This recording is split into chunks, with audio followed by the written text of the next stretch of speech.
What's up, guys? Ian here, coach of your Ladner Lanturn, bringing you guys a Week 6 battle in aABL Season 5 in the Magma Division, taking on Joepick and the Texas Aggies. Very interesting match here. Joe is 5-0 plus 10 in the other conference, and we're looking to break his undefeated streak. In my conference, we have 3 teams at 4-1. Every win will count towards getting to playoffs. Every win will count towards getting to playoffs. At the rate that it looks at, there are 5 teams fighting for playoffs in my conference, so only one team is not going to be able to make it. Luckily for me, I've beaten one of the people below me. I need to beat one of the people. I probably end up needing to beat Aaron in week 10 to sort of make things go smoothly here. But more importantly, Joe in week 6 here and the Texas Aggies. He's got the Mew, Alolan Ninetales, Nidoqueen, Silvally, Blastoise, Blaziken, Steelix, Mega Absol, Z Thundurus-Therian, Shaman, Z Haxorus, and Z Volbeat. Priority users in the Mew with Vacuum. That was all from the team builder. That's all relevant now.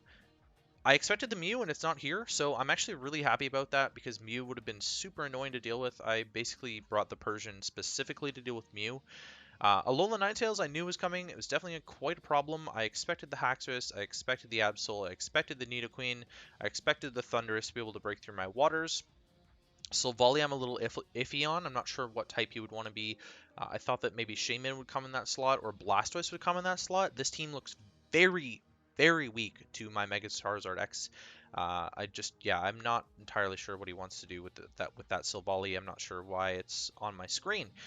So, in terms of what I'm thinking here, I actually think that I can just lead with Keldeo. It gets a gigantic chunk of damage off against the majority of this team. If I just click Secret Sword, I'm hitting a lot of stuff for really solid damage. So that's my play, is just to lead with the Keldeo here. I don't really care what he wants to lead with, and we'll sort of see where it goes from there. So I'm going to lead with the Keldeo, as he's going to lead with the Ninetales. So, very interesting play, and I was just sort of, I figured, if he Scarfy doesn't kill me, if he Specs, I live with my bulk investment. I believe I live I lived offensive Moonblast. I really thought this was going to be an Aurora Veil setter, but it's Scarf actually, and so I'm going to be able to two-shot him with Secret Sword, but obviously he's going to outspeed me. My Keldeo just got extremely weakened, but we know what the Ninetales set is now, and I have a nice pivot in my Charizard into the Moonblast that's going to come off of this thing, so I'm just going to pivot into my Charizard. I'm not going to take very much. It's a nice resisted hit before I Mega. We are forced to Mega turn 1, and so I'm just going to go for my kill, and I'm just going to get the Flame Charge off on this thing. Despite it getting off a lot of damage with that Moonblast, and me taking a lot of Hail Chip, I'm now +1 speed, right? I threaten a lot of stuff on this team. Most of the things, as he brings with the Absol, my thought process, he took a long time to pick out what he wanted to go into here. Most of the stuff there, I actually threaten out with my Charizard right away. I just killed him. So he's going to go absolutely. He's going to try and pick me off with the Sucker Punch, but I am a big brain man, and I clicked Roost on the Sucker Punch here. So now I'm really healthy. I outlive another Sucker Punch, and I'm going to go for another Roost, I believe, actually. Trying to outplay another Sucker Punch. Yeah. So I was trying to outplay another Sucker Punch there. I could have just gone for the Flame Charge, but I'm going to SD in the face of this Silvally as he T-Waves me. T-Wave is a really solid play. Nice way to bring me down a little bit there. And then the Parting Shot will only put me up +1. Shouldn't matter as long as I don't get fully paralyzed, though, because I went for the Flame Charge there to bring me back to neutral speed. So Haxorus took a lot from that. It's definitely in range of Dragon Claw, even with an Occaberry, or what's the berry? A Haban Berry from this range. Mold Brick I was expecting to see to break through the Persian. I think that's about it. It would have broken through Emergency Exit as well, I think. Not sure why else it would be Mold Breaker. I think those are the only reasons. Is to break through the Persian's fur coat. Pardon me. So now back to neutral speed. I still outspeed an Adamant Haxorus, which is probably what it would be.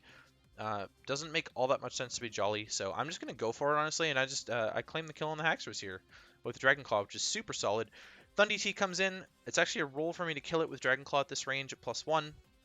But I'm going to go for it as he reveals the Z Focus Blast, and we're just going to pick off the Thundee. So Mega Charizard X just broke through half of this team by itself. A lot of it offensive. He's got like Mega Absol. I'm not sure what the Nidoqueen set is, to be fair. It could be quite scary. And the Silvally, which we've seen is support variant with Thunder Wave and Parting Shot. So very proud of the Megazord X this week. Put in quite a lot of work despite only being +1. I just went for Roost there. It didn't really matter. The Absol was going to kill me either way. So it's nice that we see the knockoff. Diggersby's going to come in. I kill this with anything that I could possibly go for. I thought about going for a U-turn, but I'd rather have Diggersby in against what's coming here. So the Savali comes in, and I'm just going to click return again. It's my strongest move. I could have clicked Earthquake, which may or may not have been a roll against this Nidoqueen, but we see that this Nidoqueen is very physically defensive based on that damage. In fact, it looks like it's almost entirely physically defensive Nidoqueen. I'm anticipating potentially a Shuckleberry Nidoqueen with Ice Beam to revenge kill Diggersby. Clicking Earthquake against it, so I'm just going to U-turn out on it. I definitely outspeed this because I'm running quite a bit of speed investment, and so we get a little bit of extra chip there as I can go to my DNC on the Ice Beam. We chew that up, and again, it tells me that it's extremely physically defensive, so it's got no offensive abilities there. I do still think this is Shuckleberry, so I'm taking Life Orb off on my Calc and whatnot, and I live the Earth Power, actually. And I'm able to get up a Light Screen, which is going to last for quite a long time against this. Potentially deal with the Savali later. And then I get some extra chip actually with Moonblast because Earth Power does pretty much nothing behind the light screen. It's pretty irrelevant. I'm just trying to stack my DNC so that I can get into something for free without having to take damage. And Abomasnow is going to outspeed this and pick off the Ice Punch. I remember I sped crept the Blastoise. That crit did not matter, by the way. I killed physically defensive Nidoqueen all the time. Unfortunately, I get fully paralyzed on the first turn that I go for Wood Hammer against this Silvally, and then he's going to be able to defog away my Light Screen as I get the second one off. This is looking to be a fairly physically defensive Silvally as well, by the way. And then I'm going to go for it again here and try and just break through him. The Air Slash and into full para, you know. It was hard for me to break through the para flinch there, but at this stage, my Persian's still at full health. I'm not super worried about an Air Slash variant of this anymore, and so I can just go into Persian and knock off whatever item he's got. If I have to sack something, I can win 3-0, but this game is essentially over at this point, as he's going to end up missing a Thunder Wave. Doesn't matter at all. Unless he somehow para flinched my Persian to death and got one more differential point out of this, I don't really think that one mattered. So we're going to pick up a nice 4-0 win against Joepick and the Texas Aggies. Really quick match, just 23 turns. This was a match that I was anticipating to be a lot more difficult than it was, just because of Joe's dominance in the other conference there. But it ended up being quite a lot easier when he had absolutely nothing for my Charizard. Again, the Blastoise not showing up was kind of a little bit worrisome on my end. I definitely anticipated like a Roar Blastoise or something to deal with my Charizard, but he ended up bringing Silvally normal with a Choppleberry to be able to deal with Charizard. I think Silvally is really bad. I don't think it's underrated or overrated by any means because people tend to agree that it's really bad in draft.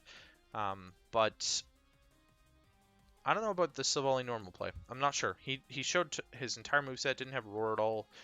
I'm a little bit sketched out about T-Wave, Parting Shot, Choppleberry, Defog with Air Slash to deal with Charizard X. Like, nothing else dealt with Charizard X. He really had to rely on T-Waving me and getting full paras and whatnot, which he didn't end up getting the luck, and so Charizard was able to break through him.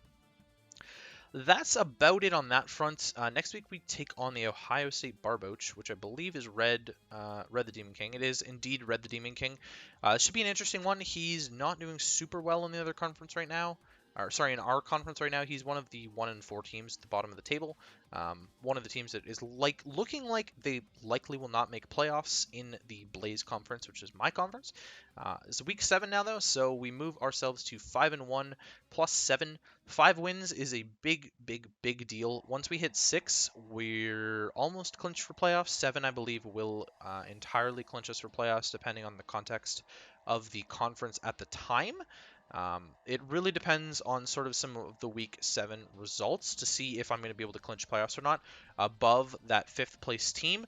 Luckily for me, we've beaten both Ant-Man and Zach, who are the 3-win teams at the moment. So if I can build up a nice lead over either of them, then I'm sitting in a very pretty position. So that's going to be it for me, guys. Hopefully you all enjoyed, and I will catch you guys for our week 7 match against Red the Demon Hog next week and the Ohio State Barboach.